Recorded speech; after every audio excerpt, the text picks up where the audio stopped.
Halo semuanya, selamat wayah kia ya dimanapun kalian berada. Kembali lagi bersama Mamang dan di video kali ini kita bakal lanjutin manhwa Putra Sulung Duk Seorang Pahlawan. Kita masuk di part 14. Di awal video ini, tak berselang lama setelah Aden berjalan, Loe yang akhirnya melihatnya dari jauh langsung berlari ke arahnya. Tuan muda, apa kau baik-baik saja? Para undead tiba-tiba menyerang di luar. Aden yang bahkan harus menggunakan Beelzebub untuk menopang tubuhnya membalas. Aduh, apa kau terlihat baik-baik saja di matamu? Dari mana saja kau ini? Loe yang wajahnya babak belur menimpali. Maafkan aku juga sedang melawan para undead itu. Melihat wajah babak belurnya, Aden yang awalnya memarahinya langsung mengurungkan niatnya. Ya, kerja bagus, beristirahatlah. Keesokan harinya, di kamar tamu istana kekaisaran, Aden yang telah tertidur pulas semalaman berbangun dari tidurnya dengan bergumam. Aku langsung tidur sejak pulang kemarin. Aku penasaran berapa jam sudah terlewat. Namun, tepat setelah ia bergumam seperti itu, tiba-tiba saja ia dikejutkan ketika Niceta yang telah menunggunya dari tadi berkata, "Astaga, tidurmu nyenyak sekali ya. Hentikan teriakanmu, tak ada yang akan datang meskipun kau berteriak begitu. Aku sudah memasang barrier penghalau suara di area ini." Seketika itu juga, Aden menenangkan dirinya sembari berpikir. Aku sudah menduga ini, tapi aku tidak menyangka dia akan langsung menemuiku sehari setelah kejadian kemarin. Dengan pikiran seperti itu, Aden pun menghela napasnya bertanya, begitukah? Bagaimana caramu kemari? Sembari melangkah mendekat, Niceta membalas, "Masuk ke tempat ini lebih gampang daripada mencekik seekor goblin. Nah, sekarang giliranmu untuk menjawabku. Kenapa kamu bisa mengenaliku? Kalau kau mencoba apapun, maka aku akan langsung membunuhmu." Seketika itu juga, Aden yang merasakan hawa membunuhnya segera setelah ia bangun menjelaskan, Aku hanya ingin menjaga hubungan baik dengan Nona Niceta, karena tujuan kita sama." Mendengar perkataannya, Niceta yang tak bisa percaya padanya bertanya, "Kamu, bangsawan kekaisaran ini, punya tujuan yang sama denganku. Apa kamu tahu tujuan?" Namun, sebelum ia menyelesaikan kalimatnya, dengan penuh percaya diri, Aden menyelanya, "Itu karena aku membenci Black Max." Hahaha. Tentu saja, tingkahnya yang seperti itu membuat Niceta merasa kesal. Ia bahkan bersiap dengan tinjunya sembari mengangkankan. "Coba ucapan sekali lagi.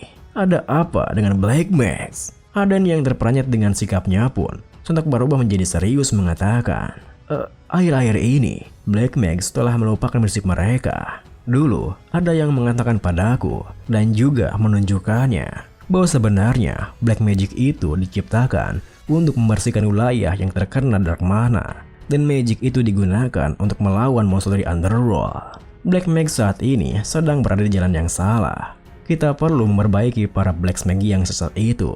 Dan aku juga benci Black Max membangkang seperti itu, terutama para bajingan yang menyerang istana kekaisaran kemarin. Bukankah itu lebih dari cukup untuk menjaga pertemanan kita? Mendengar semua hal itu, Niceta yang tak percaya dengannya terbangun berpikir. Selain mengetahui prinsip asli Black Magic, dia juga mengakui keberadaan Black Max. Apa ini nyata? Atau hanyalah cara untuk kabur dari situasi ini? Melihatnya terbengong begitu, Aden yang telah mengulurkan tangannya untuk bersalaman, kini kembali menarik tangannya sembari berkata, Kau boleh memikirkannya lebih lanjut. Sebagai gantinya, aku akan memberi informasi berharga bagimu." Niceta pun menatapnya membalas, "Kamu pikir ada hal yang tak aku tahu sebagai anggota organisasi intelijen?" Aden pun mendekatkan wajahnya menimpali. "Tentu saja, karena cuma aku yang tahu. Dan karena ini baru akan terjadi di masa depan, yaitu..."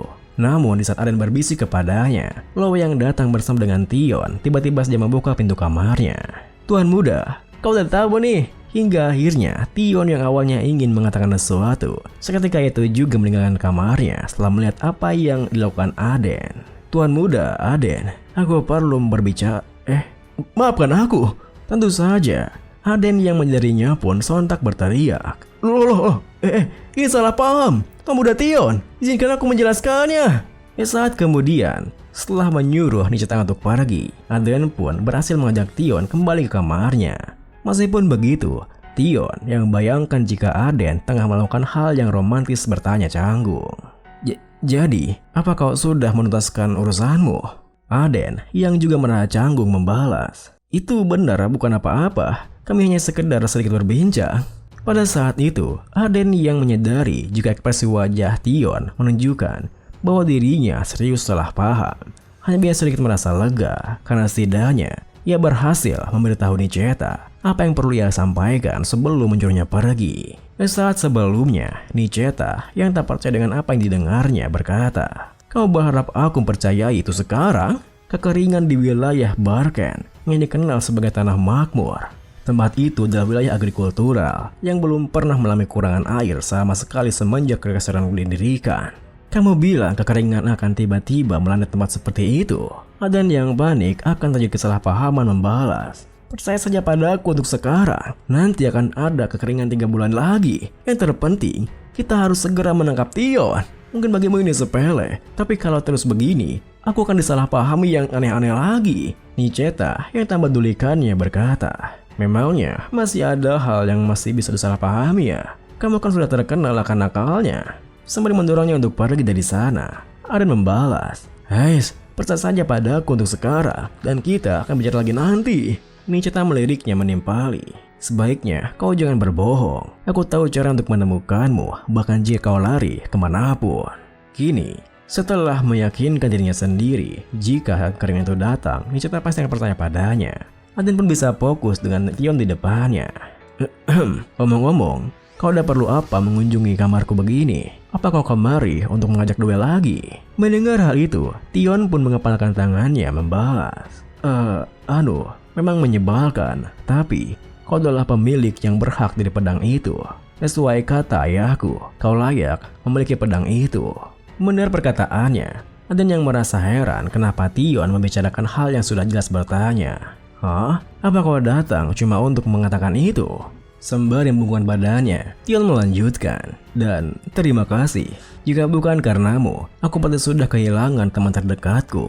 Aku sangat berterima kasih. Orang-orang bilang aku menebas sang diet naik dan melindungi kekaisaran. Tapi kau kemungkinan sudah menyadari, dan itu sudah menghilang sebelum aku memotongnya.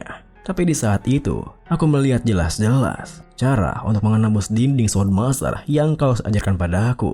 Maka dari itu, Pemuda Aden, aku mengakuimu sebagai sainganku. Kau orang kedua yang telah aku akui sebagai sainganku setelah Dayere. Kau harus bangga, dan suatu hari nanti, aku akan mengalahkanmu dan mengklaim pusaka keluargaku. Jadi, jangan sampai kau lengah, oke?" Meski awalnya Aden merasa aneh dengan sikapnya, yang tiba-tiba saja menundukkan kepalanya dan berterima kasih kepadanya. Hingga ia bertanya-tanya, apa pria muda di depannya itu adalah Margap Junior yang keras kepala seperti ayahnya. Perkataan terakhirnya membuat Aden tersadar jika Tion tidak hanya mirip tetapi sama persis dengan ayahnya. Beberapa hari kemudian, setelah urusan dengannya di istana kekaisaran telah selesai, Aden pun kembali ke kediamannya. Di jalannya yang sebentar lagi akan sampai di wilayah Remas, Aden yang merasa bosan bertanya, "Ngomong-ngomong, bagaimana kondisi cederamu, Lowe?" Lowe yang tak bisa menahan rasa harunya berkata, "Berkat Holy Potion yang kau berikan padaku, Tuan Muda, semua lukaku sudah pulih. Kau sangat dermawan memberikan aku sesuatu semahal itu. Aku sangat amat berterima kasih." Aden pun tersenyum menimpali, "Makanya, kau harus baik kepada aku, Badabah." Bersama dengan Lowe yang mengangguk mengiyakannya, Aden sendiri berpikir, tapi tetap saja, keluarga kekaisaranlah yang lebih dermawan. Memberikan aku uang yang cukup untuk membeli beberapa mansion, hanya sebagai ungkapan terima kasih. Berkat itu, aku jadi membeli beberapa hal yang kubutuhkan dan beberapa hadiah untuk orang tuaku dan rekanku. Aku membeli barang-barang yang sekiranya sesuai untuk orang lain.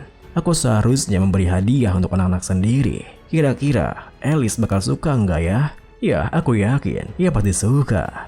Saat kemudian, saat kereta kudanya tiba di kota Marlian wilayah Remas, para warga di sana pun langsung berkumpul menyambut kedatangan Aden dengan begitu meriah. "Selamat Tuan Muda Aden, jelas sang Trollmaster. Tuan Muda kita melindungi sang kekaisaran dari Undead." Melihat reaksi mereka yang begitu mengelulukannya, Aden yang tak menduganya pun bertanya pada Kurtz, "Hah? Apa rumornya sudah menyebar sejauh ini ya?" Kurtz membalas, "Katanya rumor manusia memang tersebar lebih cepat daripada angin, bukan?" Aden menimpali, "Bagaimanapun, aku tak bisa terbiasa dengan upacara penyambutan begini. Sering apapun itu aku melihatnya." Namun, tepat setelah ia mengatakan itu, Aden tak bisa merasa terkejutnya ketika melihat patung dirinya yang berdiri dengan gagahnya di tengah kota. Apa-apaan itu anjay? Di tengah terkejutnya, yang sampai membuatnya menganga, Loe tersenyum bangga mengatakan, sebetulnya, untuk memperingati pencapaianmu sebelumnya, yaitu mengalahkan Hector, sang Duk setelah diam-diam menyiapkan ini. Bukankah itu indah? Otot dada yang kuat itu, otot bisep yang menonjol, dan kebeningan eksternal yang sempurna. Sayangnya, hanya Loe seorang di sana yang merasa bangga akan hal itu. Karena bahkan seorang underlord seperti Kurt sama sekali tak bisa menahan rasa jijiknya, bahkan sampai ia mual seketika. Lalu, setelah kehebohan di sana, Aden yang telah tiba di kediamannya berkata, "Hei, Loe, aku akan mampir ke tempatnya ayah. Jadi, bagi-bagikanlah sejadiah itu." Lalu, sembari berjalan ke ruangan ayahnya, Aden berpikir, bisa-bisanya membangun suatu sekonyol itu, bahkan tanpa sepengetahuanku. Aku harus bicara pada ayah. Di saat ia berpikir seperti itu, seorang pelayan yang berpapasan dengannya menyapanya. Namun, melihat ekspresi wajahnya yang begitu aneh, Aden pun seketika berpikir, "Hah? Apa ini? Kenapa mereka semua ekspresinya begitu hari ini? Apa aku membuat mereka tak nyaman? Semua ini pasti gara-gara patung aneh itu. Karena itu, hanya akulah yang kelihatan aneh." Saat kemudian, Aden yang begitu kesal pun tiba di kantor ayahnya.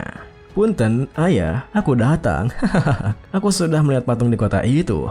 Dan namun, sebelum Aden menyelesaikan kalimatnya, tiba-tiba saja ayahnya meminta maaf padanya, yang buat Aden merasa akan jadi orang jahat jika ia tak komplain kepadanya.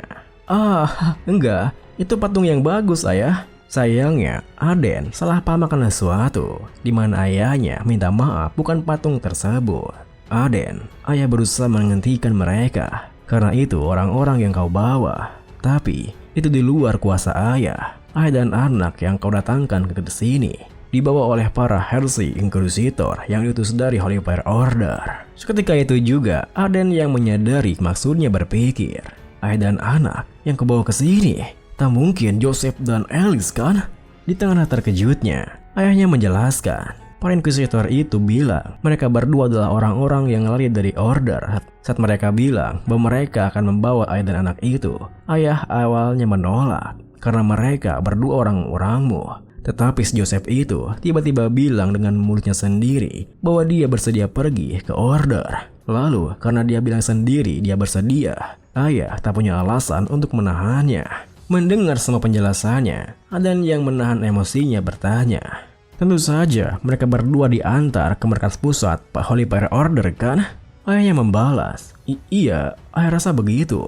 Tepat setelah ayahnya mengatakan itu, Aden pun langsung berbalik pergi dari sana, yang membuat ayahnya merasa gelisah.